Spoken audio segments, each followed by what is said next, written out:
guys, welcome back to my channel. This is Priyanka and आज हम discuss करेंगे plaintiff the wrongdoer, that is our second general defence. पिछली video में हमने discuss किया था कि हमारे कितने टाइप्स के जनरल डिफेंसेस हैं एंड हमारा first type that is voluntary non fit injuria, इसके बारे में हमने पिछले वीडियो में डिस्कस किया था। इस वीडियो में आज हम डिस्कस करेंगे that plaintiff the wrong doer क्या होता है, इसके कुछ लिमिटेशंस हैं, रिस्ट्रिक्शंस हैं, वो पढ़ेंगे हम, वो क्या होती हैं। साथ ही साथ इसको डिस्कस करेंगे कुछ एग्जांपल्स और केस लॉस के साथ। So let get started. Plaintiff the wrongdoer. This is the second general defense which is available against the commitment of torts. यानी कि ये हमारा एक सेकेंड जनरल डिफेंस है। अगर कोई भी टॉर्ट कमिट हुआ है तो उसके अगेंस्ट में ये हमारा जनरल डिफेंस यूज़ किया जाता है। The plaintiff the wrongdoer is based on the principle of ex turpi causa non oritur active, which means out of a wrongful cause no action arise.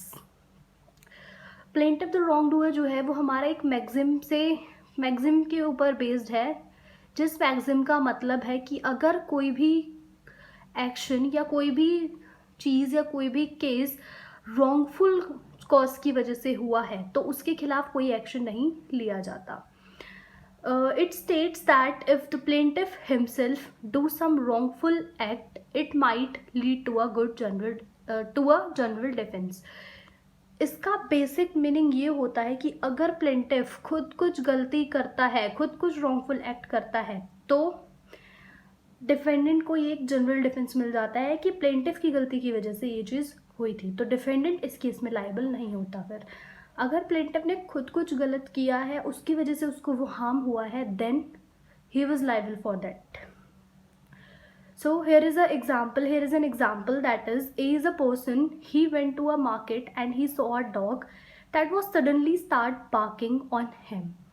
After some time the dog stops and then a put his gun and shoot the dog.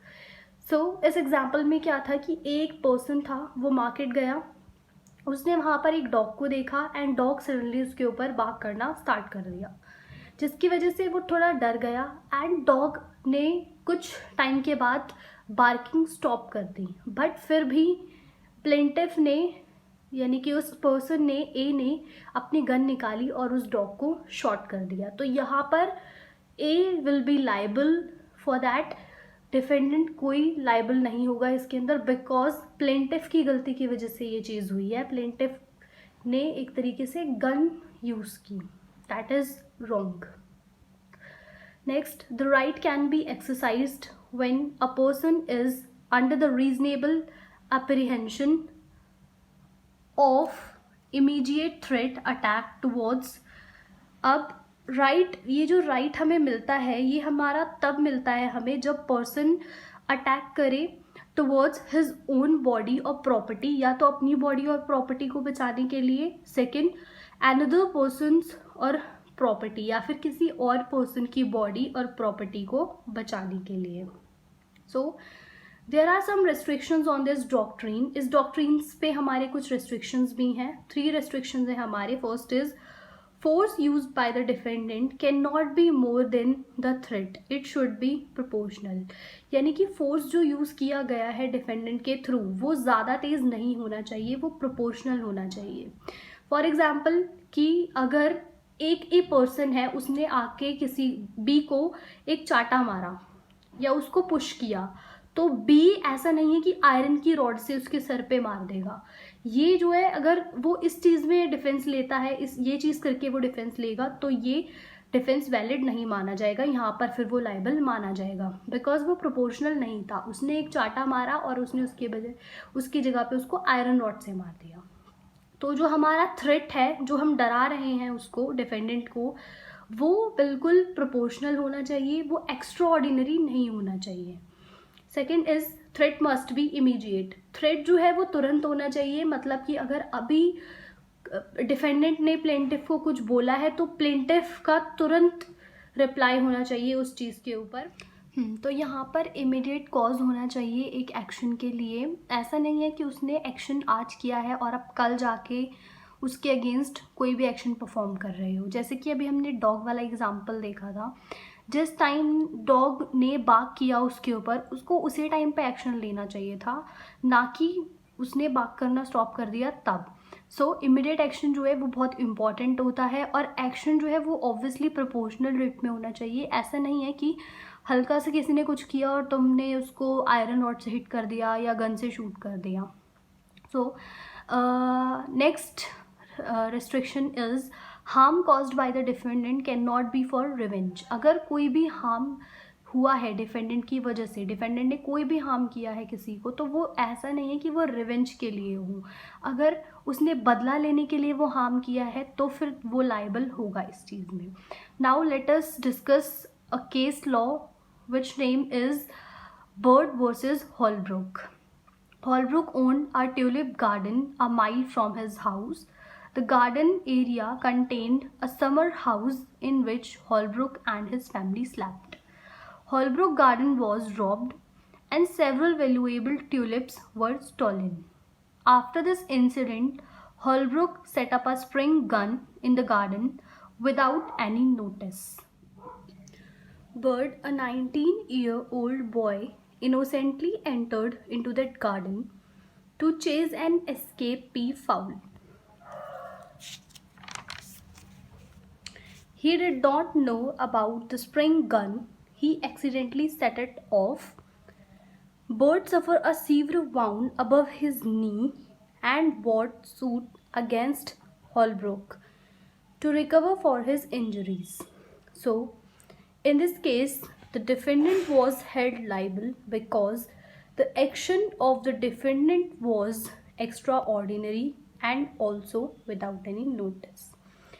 तो अब इस case में क्या हुआ था, इस case में Holbrook and Bird, there are two people. Holbrook का एक ट्यूलिप गार्डन था जो कि कुछ माइल दूर था उसके घर से, एंड वहाँ पर उसका एक समर हाउस भी था जहाँ पर वो और उसकी वाइफ दोनों रहा करते थे। तो एक दिन क्या हुआ, हॉलब्रुक के गार्डन में एक दिन रात को कुछ वैल्यूएबल ट्यूलिप्स की चोरी हो गई, रॉब हो गए वो, जिसकी वजह से क्या हुआ कि हॉलब्रुक ने एक स्प्रिंग गन सेटअप की वहाँ पर, और उसका कोई नोटिस नहीं लगाया, कोई नोटिस बोर्ड नहीं लगाया, तो किसी को पता नहीं था कि वहाँ पर स्प्रिंग गन ऑलरेडी है। फिर एक दिन एक लड़का 19-year-old बॉय बर्ड उस गार्डन में आया विद इनोसेंट इंटेंशन। उसका कोई रॉन्ग इंटेंशन नहीं था, इनोसेंटली आया था वो एक पी फाउल को पकड़ने के लिए। उसको पता नहीं था कि वहाँ पर स्प्रिंग गन है, बिकॉज वहाँ पे कोई नोटिस वगैरह कुछ नहीं लगा हुआ था। तो एक्सीडेंटली अचानक से उसने उसको उस पे वो स्प्रिंग गन से उसको चोट लग गई और बर्ड को बहुत ज़्यादा उसके घुटने पे चोट लगी। And he also bought suit against Holbrooke ताकि उसको इंजरी की रिकवरी या कॉम्पेंसेशन वगैरह मिल सके। तो इस केस में डिफेंडेंट जो था वो लाइबल था, बिकॉज एक्शन जो था डिफेंडेंट का वो बहुत ज़्यादा था, एंड वो भी एक्स्ट्रा ऑर्डिनरी था, एंड वो भी विदाउट एनी नोटिस था।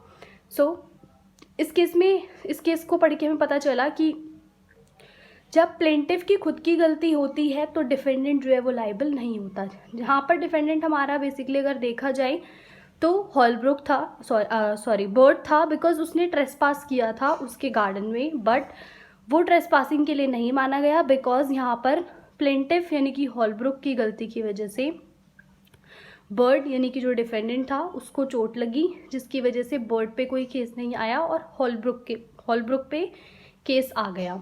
सो इस केस के थ्रू हमें समझ आ गया कि प्लेंटिफ द रॉन्ग डूअर क्या होता है। इस वीडियो में हमने अच्छे से पढ़ लिया प्लेंटिफ द रॉन्ग डूअर का मतलब क्या होता है, उसके रेस्ट्रिक्शंस क्या होते हैं, साथ ही साथ उसके एग्जाम्पल और केस लॉ के साथ। सो आज के लिए इतना ही। Thank you guys for watching the video. I hope you liked it, and if you do, then please do like, share, comment, and also subscribe to my channel for more such videos. Thank you once again.